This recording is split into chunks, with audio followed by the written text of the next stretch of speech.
핵을 쏜다면 아마 네. 무조건 서울로 쏘겠죠? 그렇죠. 그것도 이제 여러 가지 분석이 있습니다. 여러 가지 시나리오가 있는데 네. 서울을 향해 쏠 수도 있고 네.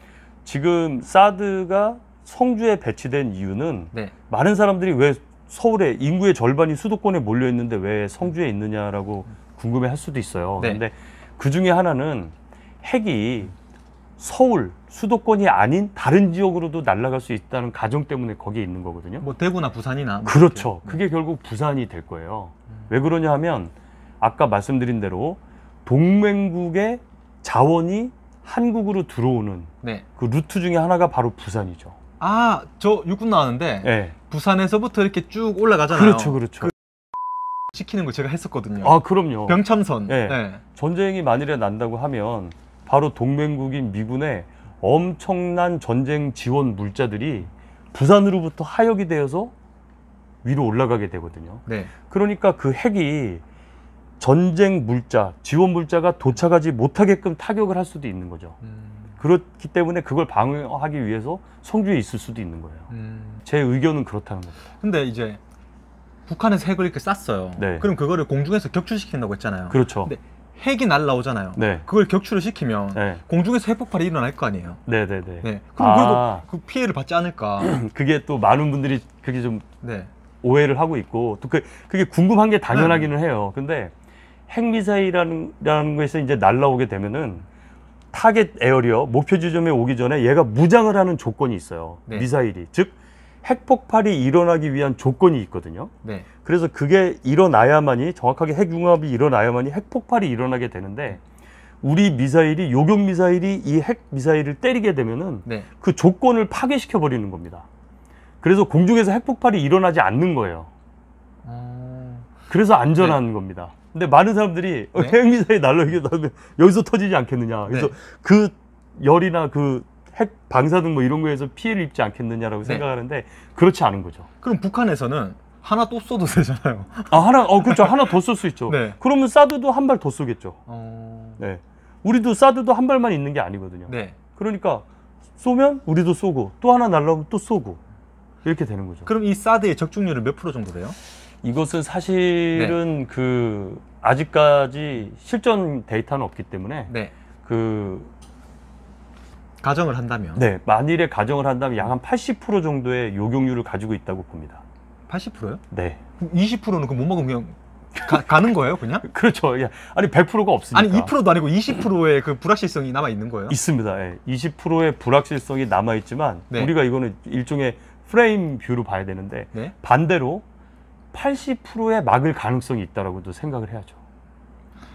근데 그 20%에 네. 잃는 게 너무 큰데 그 아웃풋이 너무 큰 것 같아요. 너무 크죠. 네. 그래서 만일에 그 20%마저도 상쇄시키고 싶다면 네. 사드 미사일 기지를 하나 더 설치를 해야죠. 그러면 또 한 16% 줄어들고 4% 정도가 남게 되는 거죠.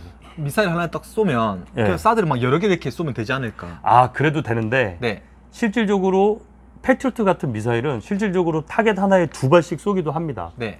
그런데 사드는 워낙 고고도에서 요격을 하기 때문에 한 발로 쏴도 되고 네. 만일에 20%의 확률로 얘가 살아 돌아 내려오면 그때 또 한 발을 더 쏠 수가 있어요. 그런데 이제 이것은 좀 기술적 기계적인 분석을 해봐야 되는데 네. 이 반응 교전 시간, 네. 이 시간 안에 두 번째 탄을 쏠 수 있느냐 없느냐 이게 되게 중요한 개념이 되는 거죠. 북한이 핵을 쐈다고 가정했을 때 이제 네. 우리나라에서는 어떻게 대응을 하나요?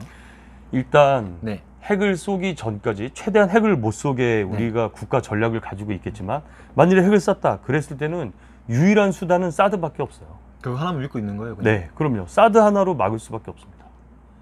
그리고 저고도로 내려올 때 패트리어트 미사일이 교전을 하게 되는데 사드가 교전을 하지 못했다고 하면 이 핵 미사일이 대략 40km 이내로 진입을 할 때는 그때는 아까 말씀드린 대로 무장 조건을 갖추어요. 즉 핵 폭발이 일어날 수 있는 조건을 갖추게 되는 겁니다. 그럼 맞춰도 문제네요? 그렇죠. 이때는 맞춰도 문제가 되는 거예요. 아니 그럼 이때는 네. 그 안에 있는 사람들 도망도 못 가잖아요. 도망도 못 가죠. 기도해야 되나요? 그렇죠. 그때는 우리 왜 옛날에 배웠던 뭐 섬광이나 뭐 눈을 감고 뭐 네. 담 밑에 숨어서 몸을 최대한 낮추고 뭐 귀 막고 뭐 네. 코망인데 그럼 뭐 절차를 해야 되는데 뭐 지하로 들어가라 네, 하는. 지하로 들어가. 근데 네. 뭐 그런데 다 핵폭발이 일어나면 다 소용이 없지만 그래도 살려면 그렇게라도 해야죠. 이 탄두의 무장 조건이라는 게 분명히 있어요. 그리고 미국은 이미 핵탄두를 수천 기를 가지고 있기 때문에 어떤 조건에서 어떻게 한다라는 경험치가 충분히 있거든요. 그리고 러시아의 기술도 있을 거고 이게 탄이 대략 40km 이내로 진입을 하게 됐을 때는 얘도 곧 왜냐하면 불과 몇 초 안 남았기 때문에 얘도 곧 핵폭발을 하기 위한 조건을 만들겠죠. 그래서 그 전에 사드가 빨리 요격을 해야 되는 거예요. 그리고 또 행여 조건을 만들었다고 하더라도 우리 패트리어트에 지금 이제 우리 공군이 계속 개량 사업을 하고 있는데 지금 잼티탄이 전통적인 탄인데 지금 MSE 탄이라고 있습니다. 미슬 세그먼트 이넨스먼트가 되어 있는 이 탄은 네. 히트킬이에요. 직격시키는 거예요. 그러니까 근처에서 폭발하는 게 아니라 이 미사일의 탄두가 쇳덩어리입니다. 네. 이 쇳덩어리가 직접 쳐가지고 네. 얘를 빵 쳐서 이 키네틱 에너지, 네. 운동 에너지로 얘를 파괴시키는 거거든요. 네. 그러면 그 운동 에너지가 이 탄두를 정통으로 맞아서 파괴를 시키면 이것도 또한 핵 폭발의 조건을 상쇄시켜 버리는 원인이 될 수도 있어요. 그래서 폭발이 안 일어날 수도 있죠. 이 좀 굉장히 어려운 상황입니다. 이렇게 되면 네. 조건이. 뭐 어디까지는 가정입니다. 네네네. 전쟁이 났어요. 그럼 아, 북한에서 네. 핵을 먼저 쏘고 이제 쳐들어오나요? 아니면 쳐들어오고 나중에 핵을 쏘나요? 아, 그것도 네. 제가 처음에도 얘기 드렸지만 일단 우리가 전쟁 계획을 가지고 있는 거에 우선 조건은 뭐냐면 북한이 핵은 쓰지 않을 것이다라는 전제 조건으로 계획이 잡혀져 있는 거예요. 그건 희망사항 아니에요? 그러니까 그게 희망사항이기도 하지만 왜냐하면 우리가 2차 대전 때 일본 이후로는 네. 아직 핵을 쓴 적은 없거든요. 네. 그러니까 그렇다는 얘기는 인류가 그만큼 합리성에 의해서 진화가 됐다라고 볼 수가 있는데 그리고 이제 60, 70년대 냉전 시대에 오면서 이 매드라는 이론이 나옵니다. Mutual Assured Destruction이라고 해가지고 상호 확증 파괴 이론이 있어요. 즉 너도 핵을 쏘면 나도 핵으로 보복을 하겠다. 그러니까 너도 나를 때릴지 모르지만 나도 너를 때려서 둘 다 죽는다.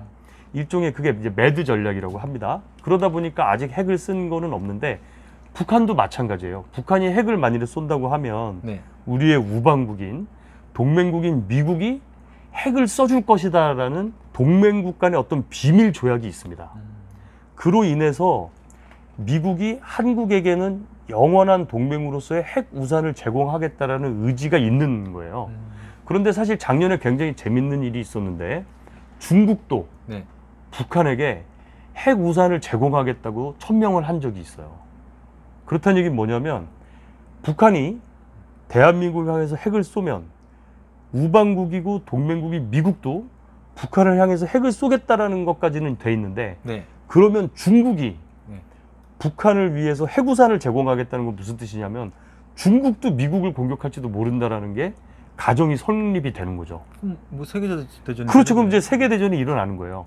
그렇기 때문에 북한은 핵을 쓰지 않을 것이다라는 가정을 하는 건데 그 가정 하에 재래식 전력으로 남북한이 전쟁을 한다라는 그런 계획이 있는 거죠.